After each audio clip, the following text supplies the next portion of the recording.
Uitați-l pe Cristi. Ce față are. Ce față? Aoleu, mă sperii.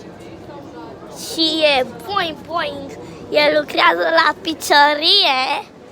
Uitați și pe domnul Chinez. Domnul Chinezu! Da, domnișoara! Aua, sunt plătitorul dumneavoastră? Da, Chinezu! Aici face Cristi. Aici e foc unde bagă, Doamne, iartă-mă, pizza să se fiarbă. Și mai avem încă o doamnă. Hai să ieșim la Cristi. Cristi, Cristi, Cristi. Stai să ieșim la domnul Cezar. Domnul Cezar, prezintă-mă. Ce mâncați, băi, acolo? Pizza? Pizza. Pizza, ia, ce comandă? Pentru YouTube vreau să Oh, fac da. și eu. Eu sunt Spider-Man.